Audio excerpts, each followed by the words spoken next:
I'm back. Rhodes for Black and White Entertainment.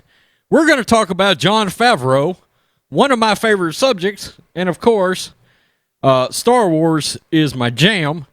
Well, finally, I get to return and talk about Star Wars in the way that I want to. Now, truly want to. Now, Jon Favreau, our guy, WDW Pro. Oh, yeah. One of the best leakers in the business. Highly accurate over at Pirates and Princesses. Has come out and shed a little insider light on Jon Favreau, Gina Carano, Luke Skywalker. Very quickly, I am wearing our stand-up 1776 shirt. This is available in the Black and White Sports merch store, and now really the Black and White Entertainment merch store. I will give you 10% off. Promo code Marxist Sucks. Marxist, S-U-X, Sucks. Grab this patriotic shirt out of our merch store. Now, Favreau faces backlash against Gina Carano and Luke Skywalker. Yeah, the devils known as social justice warriors, SJWs on Twitter, we know they've been after Gina Carano for quite some time. Look, Gina speaks her mind. She's really unapologetic. They've made sure they've taken some stuff that she has said out of context, and she cleared a lot of that up on Drunk 3PO's channel during the interview. Good job, Trump, making it on Fox News. So, some of that's happened, and, there's literally people out there that track people's likes and their retweets. Now, I got to keep it real with you here. This is why people think leftists don't work. Because what kind of life do you lead that you're literally tracking somebody's retweets and likes? They've done it to Mark Hamill. Now, look, Mark Hamill suffers from a heavyweight championship level of Trump derangement syndrome. He does. He hates President Trump. He does. But he does appreciate Star Wars fans, and he does, without a doubt, hate The Last Jedi and the way his character was handled in the sequel trilogy. And he gave The Phantom Menace, he did, a lot of love in the past couple of weeks since the finale of The Mandalorian, where Luke Skywalker made his triumphant and true return. This is the true return of Luke during the season finale of Season 2 of The Mandalorian, where he got Baby Yoda and the episode ended. It was glorious. It was great. It was what every true Star Wars fan was looking for. And, of course, he liked and retweeted some YouTuber videos, like my guys, Echo Base Network, and the SJWs came after him. This is why that leftist cancel culture, SJW culture, ultimately, it can't last. They've got no sense of tradition, and they've got no loyalty. They've got no loyalty even amongst themselves. None whatsoever, okay? And that's the one thing that people of our ilk absolutely have. We've got a strong, solid foundation of tradition, and we're loyal as hell. You can best believe that. So, this is what WDW Pro has come out and said in regards to all of this going on involving these folks. He says, okay, now he was talking about the transition in gaming, and he says, okay, now let's transition from games to the Gina Carano situation. And then he says, you didn't know there was a Gina Carano situation. Well, we all knew it, right? And he shows a series of tweets where they're dogging out Gina Carano for transgender stuff, BLM. They're atting Jon Favreau to have her fired. Didn't apologize for controversial comments. And Disney's turning a blind eye. Jon Favreau's turning a blind eye. It's not cool. One guy's accusing Gina Carano of supporting white supremacy. Good God. Gina Carano got to keep her job and get away with so much stuff. Meanwhile, John Boyega and Kelly Marie Tran got harassed and their characters written away for human rights and just being POCs. No. Good God. People didn't like their characters because it was poorly written by the sequel trilogy story group. Had nothing to do with anybody being a person of color. These people are morons. Well, he would go on to say, it would appear the authoritarian side of the culture war is out for blood with Gina Carano. And they're not going to stop until there's a knockout. I don't think they're ever getting that knockout. I'm told that the feeling inside Lucasfilm, and that's what WDW Pro is great at, is peeling back some curtains in Lucasfilm. I'm told that the feeling inside Lucasfilm is generally disdain for Carano as well. Well, of course that's going to be the case from the Kathleen Kennedy SJW division at Lucasfilm. The problem for all those who hate Carano based on her worldview and political positions, look, they got mad at Carano just because she joined Parler. Parler, okay? A social media platform, and of course, now Parler's gotten screwed by Amazon. Based on her worldview and political positions, is that Jon Favreau is not publicly political, which is exactly what we want out of people involved with our entertainment. Okay? Be neutral. Now, look, you don't have to be neutral behind closed doors. You don't. Okay? And to be honest with you, even some of these people that come out and make comments, as long as it doesn't come into their product, their personal feelings into the product that they put out, like Kathleen Kennedy, we know she's got a blatant feminist agenda. We know how she feels about that. And she tried putting that feminist agenda into Star Wars, and the shit backfired royally. And word on the street is he doesn't care one iota for the divisiveness. If Carano was employed at any other part of Lucasfilm, she'd be gone. And she would have been let go a long time ago. The question now is whether or not Favreau can protect her. She's an integral part of the series, and firing her would essentially indicate that conservatives can be purged from Hollywood in a step beyond what has already been seen. And of course we know the purging in Hollywood of conservatives, I mean, it's blatant. For the most part, they don't even hide it. James Woods, Dean Cain, John Voight, Christy Swanson. I mean, the list goes on and on and on. Antonio Sabato Jr., they've all been flushed because they're conservatives in Hollywood. Which then also puts another actor in a particular position. You see, Mark Hamill is as left as it gets. He is wildly woke. And he's got a heavyweight champion case of Trump derangement syndrome.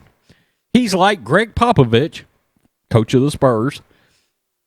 He's Greg Popovich left, meaning loony left, when it comes to insulting conservatives, Republicans, and anyone that doesn't see the world like him. Yet, he loves Luke Skywalker. He loves the reaction to Luke Skywalker, and simultaneously, many in Lucasfilm associate Luke Skywalker with conservative patriarchy, male-dominated narratives. Everything that pisses a good feminist off. It's a really weird dynamic.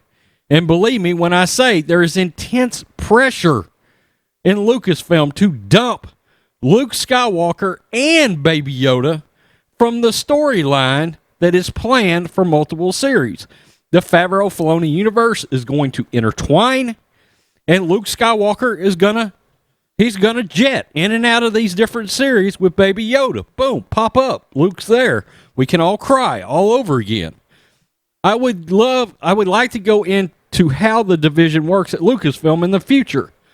And by the way, he did put up a follow-up article that does peel back some curtain involving Lucasfilm. I've noticed that many YouTube channels and other Star Wars sites have pondered about how the division is possible and Kathleen Kennedy is ultimately in charge. But the question is she ultimately in charge? Okay. I think she is in charge of a small faction of products, things like the High Republic.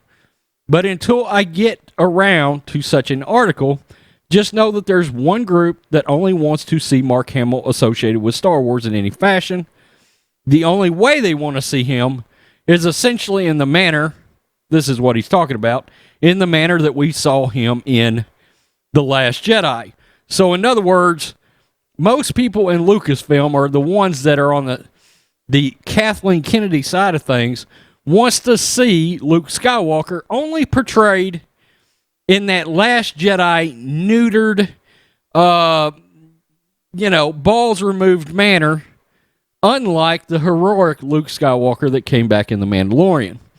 So what are the chances that segments of fans and segments of Lucasfilm are successful in associating a heroic Luke Skywalker with insurrection, toxicity, and male chauvinism? Well, I don't know.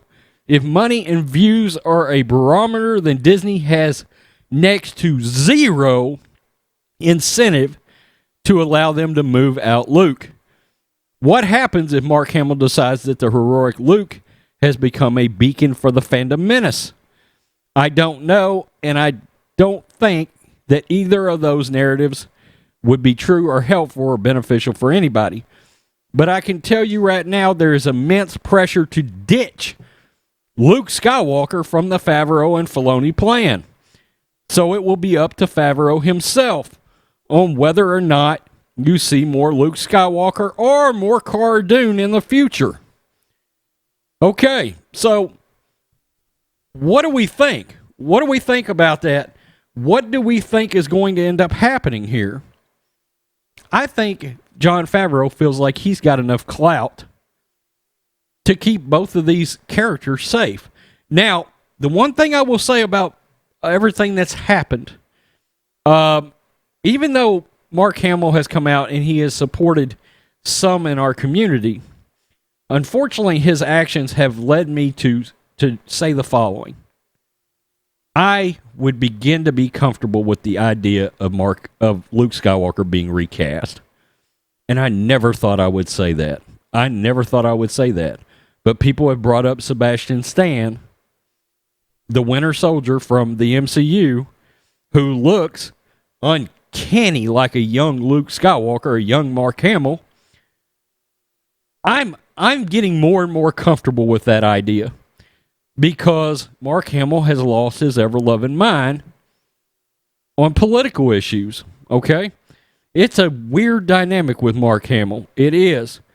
Because I've said for a long, long time, if you watched my channel before, you have heard me say, I think Star Wars is by and large a conservative product, a conservative premise.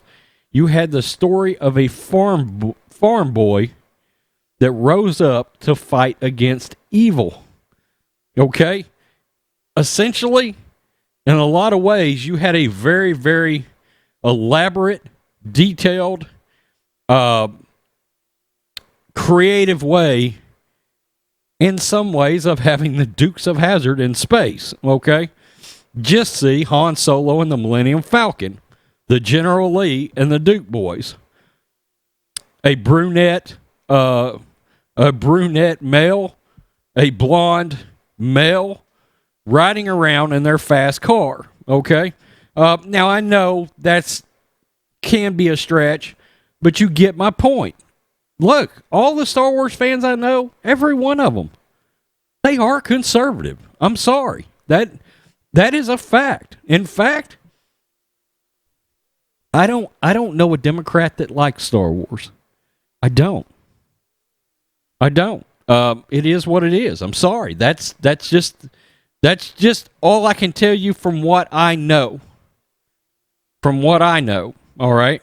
And this false narrative of Star Wars. I see this headline all the time. Star Wars fans want Gina Carano fired. Who are these Star Wars fans? Is it the Star Wars fans that love Kathleen Kennedy, love the sequel trilogy, love what they did to Luke, will celebrate Leslie Headland's Acolyte if it ever comes out? I have my doubts. Okay? Celebrated people like Rian Johnson and Carrie Hart. Guess what? We don't consider those people Star Wars fans. We don't. All right? Because I got to be honest with you. I'm not sure they understand Star Wars. I don't think they do. I truly don't believe they do. And they certainly don't have an appreciation for good storytelling, or they would want to burn that shit in a trash pile. That's just the way I look at it. So the media wants you to think, it's the same thing as politics. The media wants you to think everybody hates Trump. Okay, the media wants you to think everybody loves The Last Jedi and loves everything Kathleen Kennedy's doing. And the media is factually incorrect. And there's no other greater example of this than merchandise sales. They're trash. Well, they were trash up until The Mandalorian. Let's be real. Let's be real. The only thing I've gotten has been Mandalorian related, okay? Or some kind of they put out some 40th anniversary stuff for The Empire Strikes Back, and I got it. But sequel trilogy? Fucking forget it.